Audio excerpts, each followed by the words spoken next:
Yes, indeed, y'all. Yes, indeed. Welcome to UDR Productions. Please like, subscribe, and share. It doesn't cost you nothing to subscribe, so we can keep bringing you guys all this good content from prayer to streets. UDR Productions. Let's go and let's get it.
What's up, y'all? Good evening.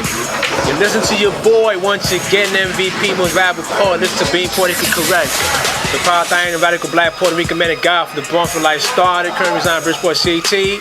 As y'all can see, I'm rocking. God is dope, because the Lord is dope. Jesus is dope. I want to give a special shout out and honor and glory to our Lord and Savior Jesus Christ. Thank you for the opportunity, always, Lord. And I want to give a special dedication segment to one of the coolest cats I ever knew.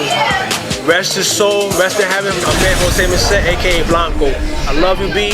I pray that he's with you. I pray that he's with you, Lord, in heaven. Shout out to you, Jose. Salute you, my brother. So, with that being said, I want to first of all promote a couple of things. East Coast Porn, located on 76 Glenwood Avenue, Bridgeport, Connecticut 06610. If y'all looking for any accessories, technology, jewelry, clothing, etc., East Coast Porn's a spot. All you gotta do is mention UDR Production Love Team. You guys get a discount. And once again, shout out to Murphy's Law for this opportunity for us to have this platform. If you guys need some seafood, some wine fine, some rasta pasta, Murphy's Law's a spot. So with that being said, I want to introduce my mentee, my homeboy, and you know, it just brings me joy to see what God has transformed this young man to become. So I want him to introduce himself, and we're going to get the conversation going. My man, introduce yourself. My name is Kevin Merced, long-time friend, brother to Rob. You know, he's been a mentor of mine since we go back as maybe 15 years, 17 years. You know, probably longer than that. You know, so yeah. So my name is Kevin Merced. Yes, you know, I'm here. I appreciate the opportunity of having me on your show. Thank you so much. It's a blessing. Absolutely. And one thing I definitely do agree with you on is that God is dope. Yes, He is. So, you know, I love the sweatshirt, man. So thank you for having me. Absolutely, man. I love you, man. I love you too, we go back a long time, 17 years. And like I said before, and I actually asked him if I can do a special dedication to his late great father, Jose. He goes, absolutely. So that's why I respect. And I want to start by saying this. Let's talk about this part. You mentioned about what I mean to you, and I appreciate that. Well, folks don't know what he meant to me. He was like my little brother, like a son, where, you know, if he did right, I would always praise him. If he did wrong, it was always one of those little spankies of, hey, what you think you're doing? But like him and other young men that I had the utmost pleasure to mentor, they became men. from the grounds up, planting that seed, and to see these young men mature and elevate and act like the ages and not the shoe sizes, it goes to show you how much investment was put in to see guys like him really make a name for themselves and to really elevate and give hope to those who are feeling like there's a sense of hopelessness. So let's talk about what does that mean for you as far as having that mentorship from, let's say, when I was mentoring you and other guys. What did that mean to you to have that kind of mentorship take place during that time when you was growing up? Look, it meant a lot to me. There's so many different paths that we could take as young boys growing up, going from boys, going to teenagers, going to a man. So many different roles that you could take. And thankfully, I've been blessed to have you. I also, and I appreciate the dedication to my father. Absolutely, man. I had my father, who definitely was my best friend. Meant the world to me. He was someone who I love dearly and I miss dearly, and I really appreciate the dedication that you just gave. So thank you for that. But as far as the mentorship goes, it's very important. Sometimes as young adults or teenagers or boys, there's so many other folks out there that you look at and you're like, hey, maybe that person looks really cool. Right. What they're doing is really cool. Their style is really cool. Yeah. And you may want to, hang out with that person. But, maybe what that person has in their heart isn't pure. Right. And may have, other motives. Sure. And you guys, you Rob, the rest of the folks at the Boys Club, right. They set us straight. They made sure that we're in the right path. We kept on line. We kept on line. And made sure that we all had a goal and focused on that goal and completed our goal. Right. So we really, I've spoken to a lot of guys from the Boys Club. Yeah. Alex, Andy, Sydney, and shout out to you guys. We're very appreciative of, what you've done, what the Boys Club has had to offer, the people that was there as mentors in the Boys Club. So thank you for that. Yeah, let me just say this is that the mentorship, I'm a big advocate of that because it's about investment to see young men be built up in terms of character, in terms of being ambitious, being go-getters, being challenged to understand what does it mean to have that manhood as far as the maturity level of it. And for me, I was just showing you guys the ropes as far as not do it the way we did it, but just what does it mean to mature as men? What was expected as far as what to be prepared for? And I felt like it was my duty and it was my calling from God to tell you guys what you need to know, not what you wanted to hear. Because what you need to know was preparing you guys for what lies ahead as far as, the future that was going on during that time. I was preparing you guys to understand this is what the world that we're facing. What can y'all do to become an asset and not a liability? And contribute in a way that's going to uplift and inspire. And I knew guys like you, Alex, Andy, for example, were like the core group of these are the guys that's going to be the cornerstone of Boys Club during that time. Sure. You guys became the ambassadors of how to set by example to the generation that was coming right after you. You guys understood that, and I think a lot of it was based off experience. Whereas it wasn't like, okay, it's what I say, what anybody else say, do as I say, shut up, be quiet. It wasn't about that kind of, being an authoritarian. It was about being a father figure, like a mentor, an older brother kind of relationship where, the wisdom had to supersede the knowledge. Because you guys wanted to know things, but it was the application of the wisdom as far as how to apply what you knew and how to build. You guys was able to do that. So that meant a lot to me, and it bring me joy to see you achieving greatness. Other guys like Alex, Andy, you guys achieve greatness, and even at that, there's still ways to go, but you guys are already on your way. So that was like the cornerstone in that self. And for me, it brings me joy to see you guys just become today's leaders for tomorrow's future, and it meant a lot to me.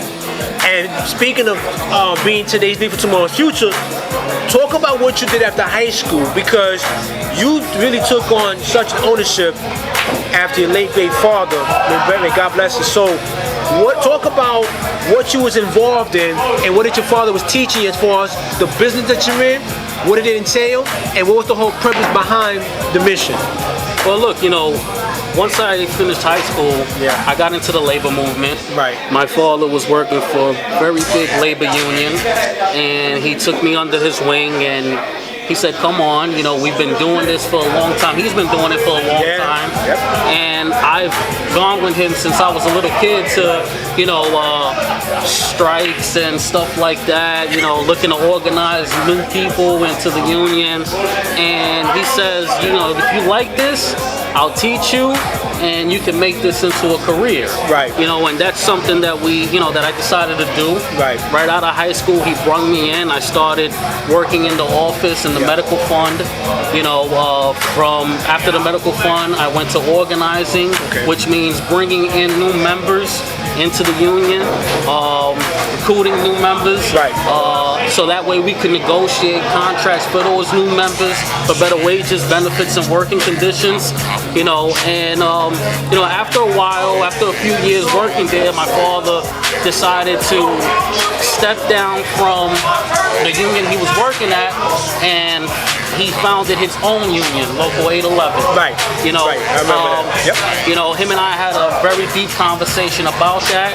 We wanted to make a difference on our own for the folks that we were fighting for, and we decided to step down, and we started Local 811 in December of 2012.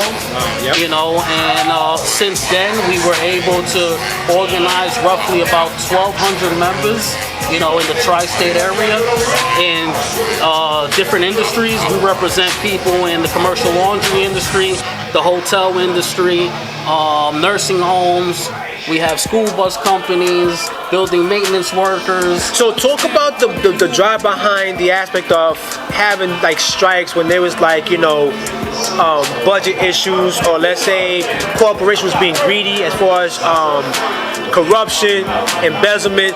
Talk about what did you learn from that whole experience as far as really not only just delegate responsibility to local businesses, but really advocate on the importance of fairness and fighting for righteousness in terms of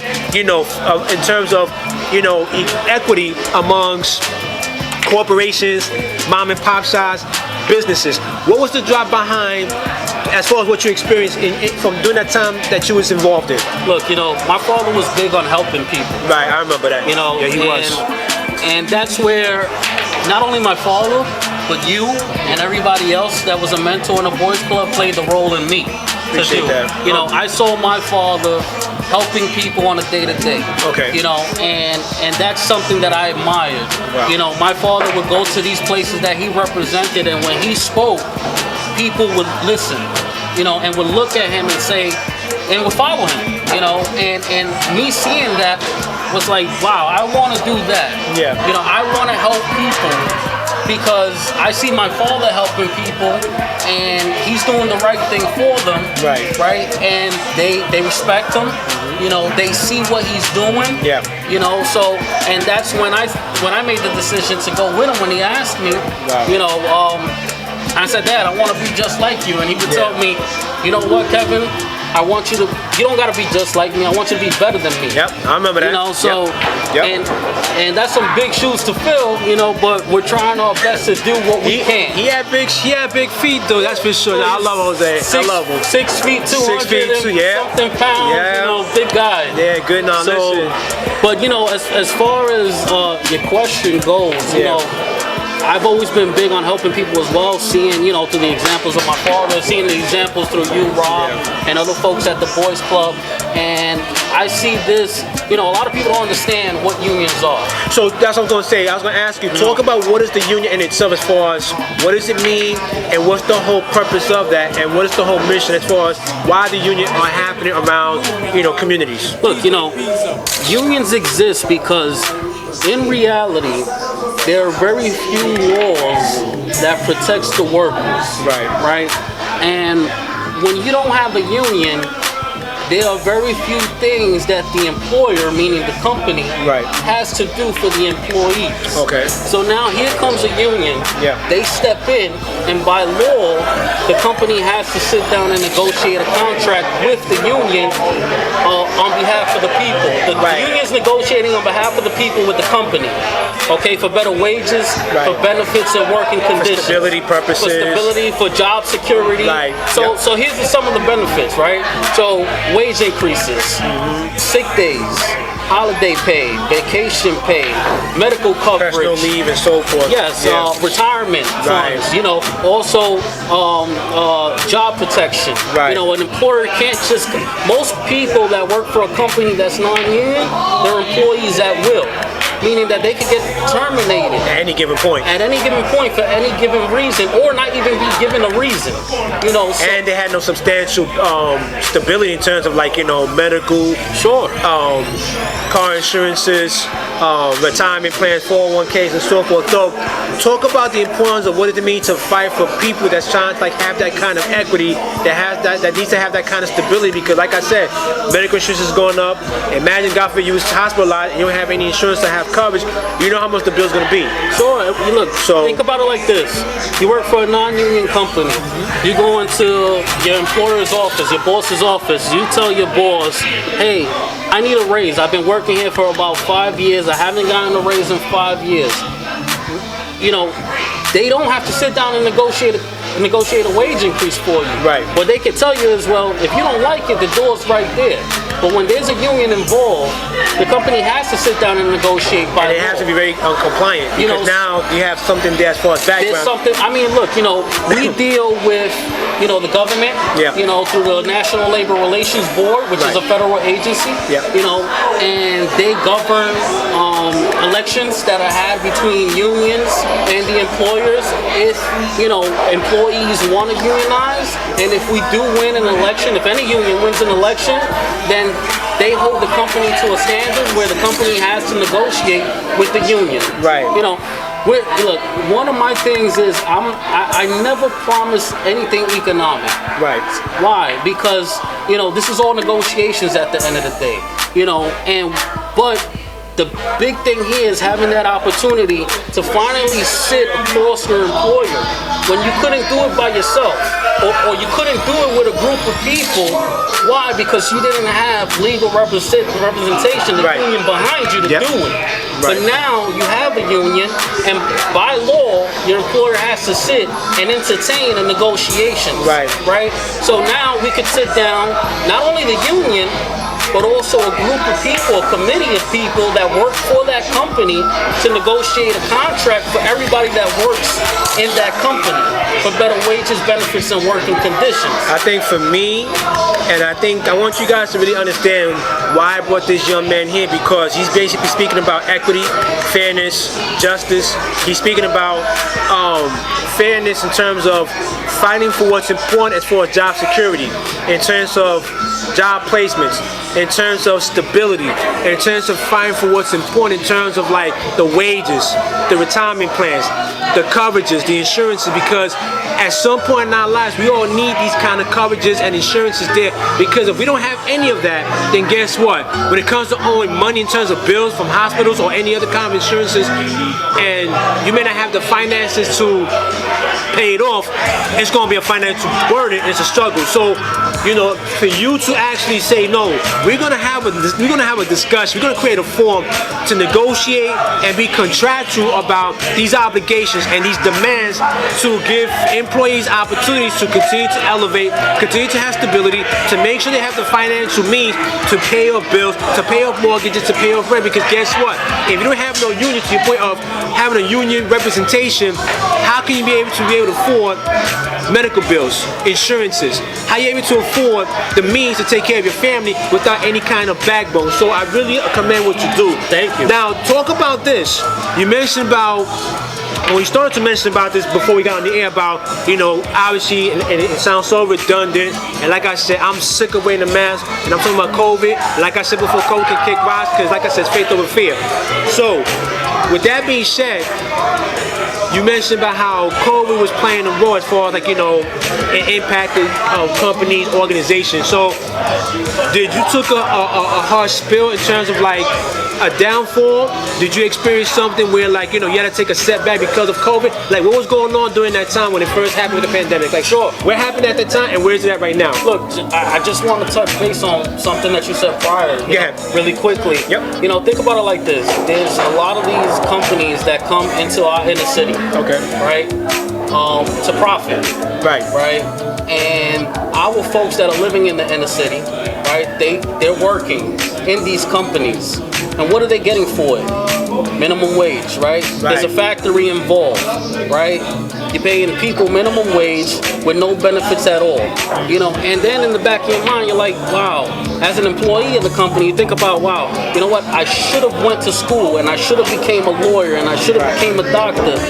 Look, we're not saying that we're going to get you doctor wages and doctor benefits or lawyer wages and lawyer benefits, but at the end of the day, something respectable that you can come home and you can say, you know what, I was able to come home, I'm putting food on my table, my kids don't have to worry about medical insurance, I have a retirement fund as well, when I want to retire, I could do so and care for my family. I also have time that I could take to enjoy with my family, and I know that every year I'm going to get a little bit more than what I made last year. Right, it's an increase. It's an increase. It's an increase. It's about progression. And a lot of these employers that are non-union, they're not mandated to do so. So what happens now? You're stuck in this job. You could say, look, I'm only here for X amount of time. This is short term for me. But time goes by like this, very fast. Especially now, it accelerates. It doesn't even go by fast. It accelerates like this, quickly. Forget about it. From one day to the next, it's 5 years later. Right. And in 5 years, you've lost contribution of your 401k or your pension or your retirement fund. You've lost the opportunity to have medical coverage. You've lost the opportunity to have wage increases, your wage increase within those 5 years. Or your vacation, more vacation time within those 5 years. Everyone deserves that respect to have something. If an employer, if a CEO of a company can make millions of dollars, why, off the backs of the people that are, working and doing all these things, why can't you do the right thing for them? And I'm not saying that all employers are the same way, but sometimes, employers forget where they came from. Right, especially where you started from. Exactly. I started from on here, now I'm over here. I forgot a little about these people that got me up here. It's the in-between. Exactly. I think for me, and I'm glad you said that part, and I want to echo off this part. You have to come from humble beginnings. Absolutely. And when I had you, you was like, 14, 15. Yeah. And, you was a child, you was a teenager, and you had to come from humble beginnings. And everything that I was showing you and others is that you have to work your way up. Because when you try to cut corners, number one, you're never gonna get ahead, because there's always gonna be a challenge there. There's always gonna be a hardship there no matter what. And nowadays, a lot of people are quick to run away and be cowards. You was one that's like, okay, I gotta go through these hurdles to get ahead. I need to just understand the whole realm of what business I'm gonna get myself involved in.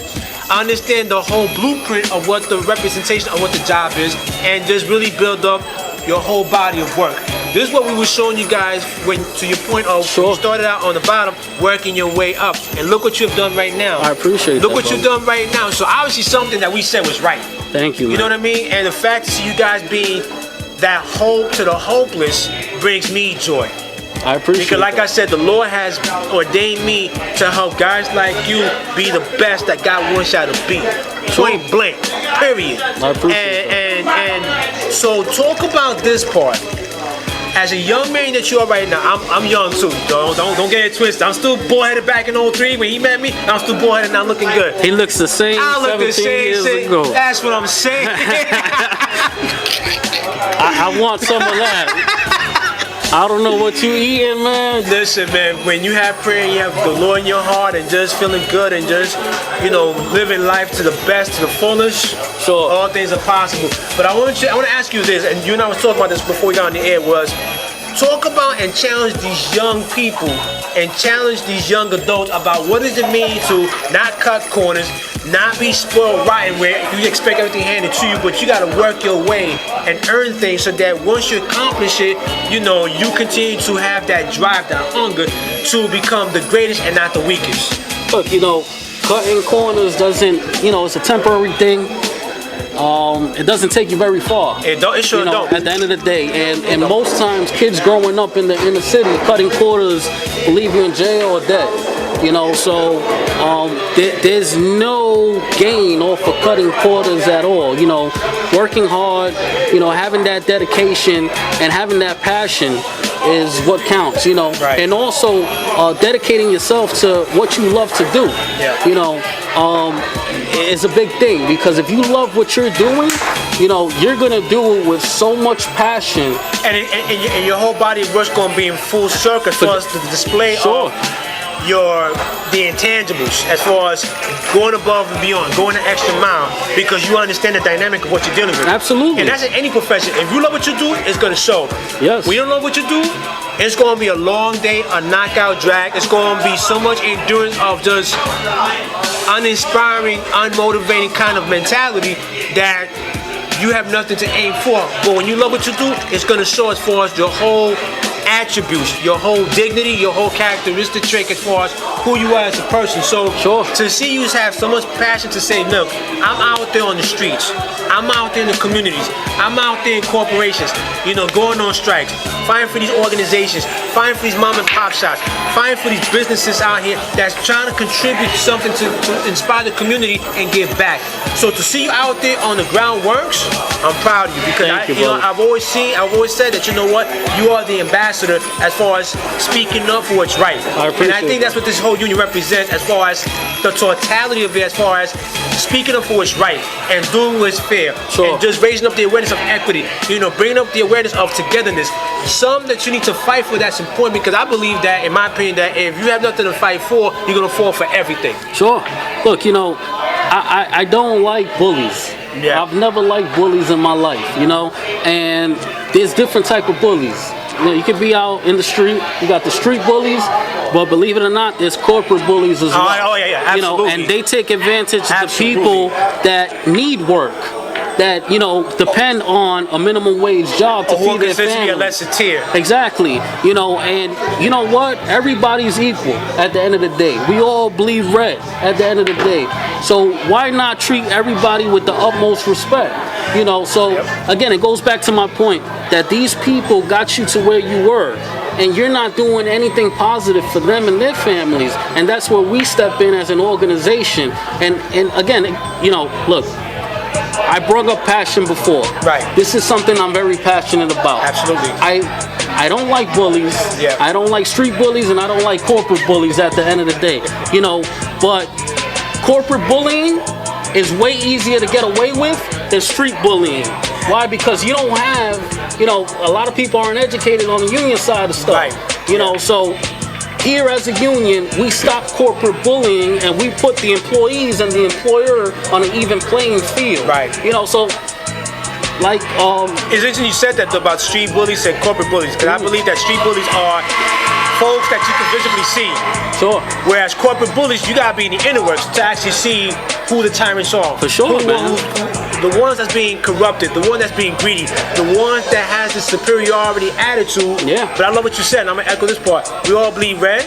No one's better than the other. We're just different then. Absolutely. But I'll tell you one thing. What happens in the dark, right? What comes in the dark will come to light.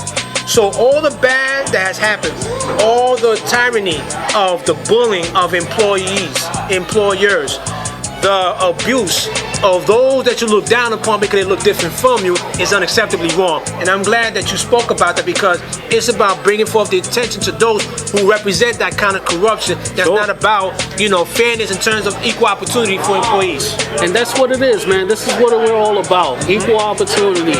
You know, giving the people a voice. Something that they never had before.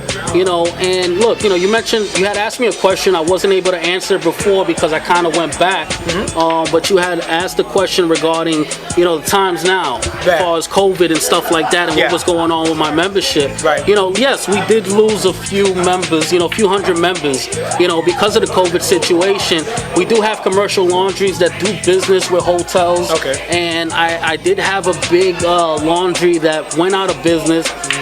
But we were able to get some of those folks work in other places that we represent. So there was no loss in that whole Well, there was loss. Oh, there was? There was loss. Okay, I'm not going to say that there wasn't 100% loss. But it wasn't completely though, because you still found a way to like maneuver those that it was like, Exactly. help them like, branch out to different areas. Well, not that. We were able to branch them out in different places that we represent. Okay. Also, we work with other unions that have other shops, places that they represent that we were able to put them in depending on where they live. And not only that, think about, again, goes back to what we were able to negotiate for them. Yeah. So we were able to negotiate a retirement fund for them. So they were able to go with that money and say, you know what, I may not have what I had as far as, my weekly salary, but I have this little bit of cushion here that's going to hold me down for a few months before I really got to get back on the grind and do what I got to do. So they had that. It wasn't like they were left to bleed out there, in the cold.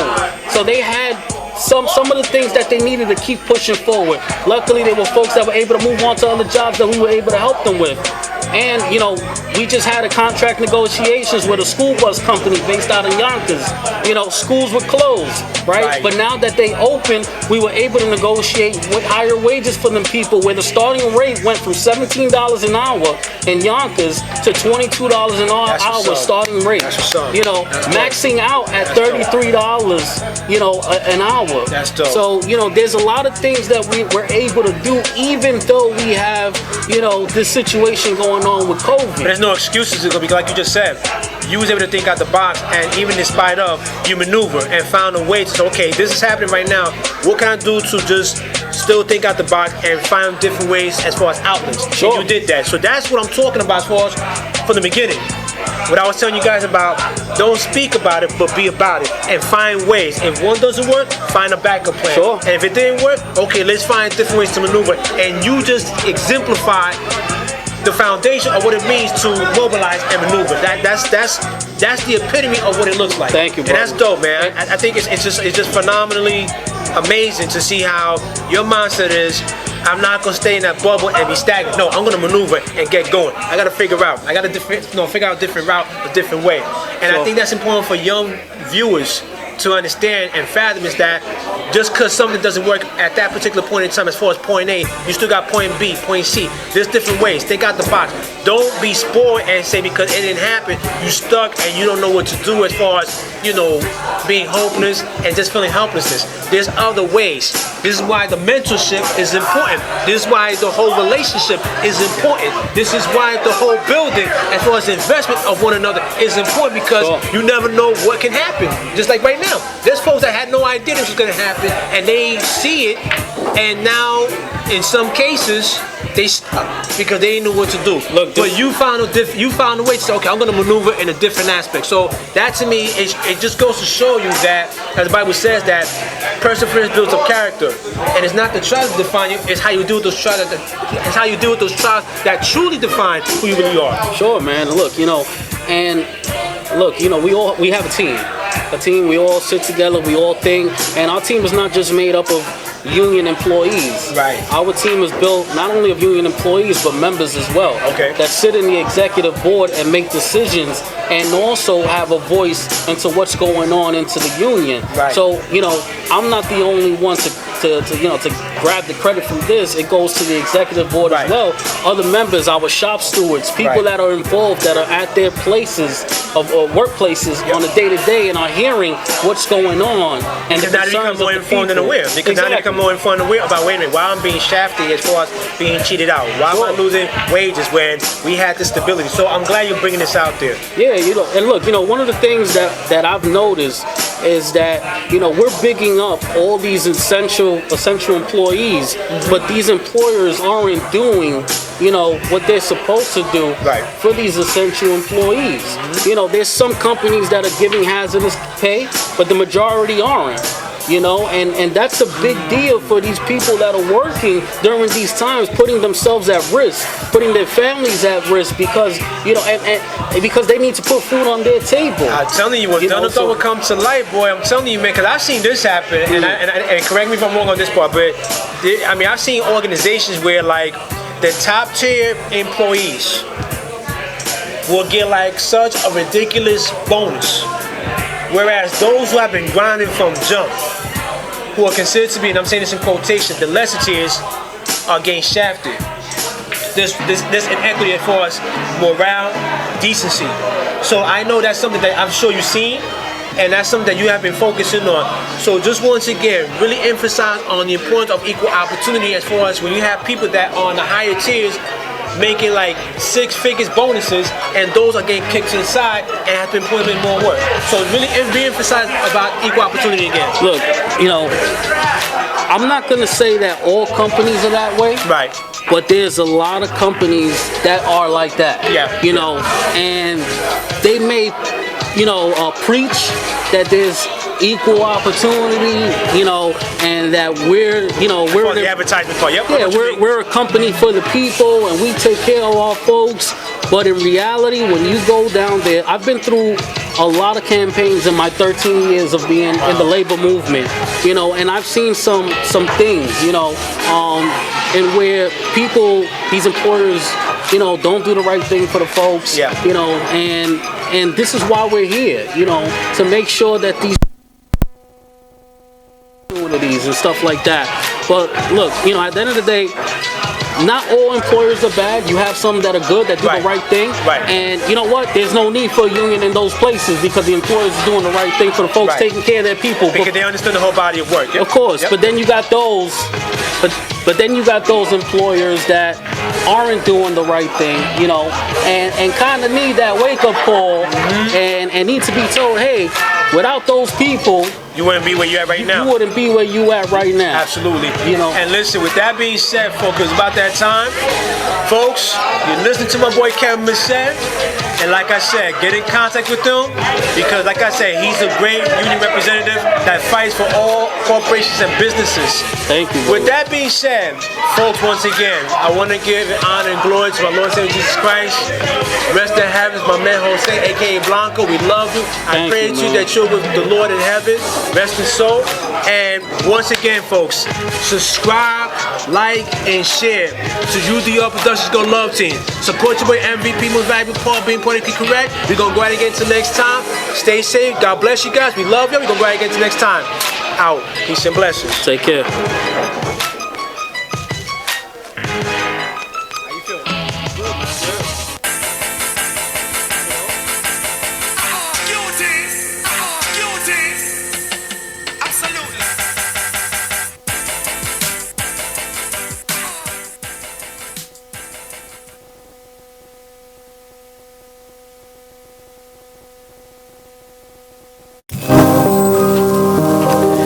Yes, indeed, y'all. Yes, indeed. Welcome to UDR Productions. Please like, subscribe, and share. It doesn't cost you nothing to subscribe, so we can keep bringing you guys all this good content from prayer to streets. UDR Productions. Let's go and let's get it.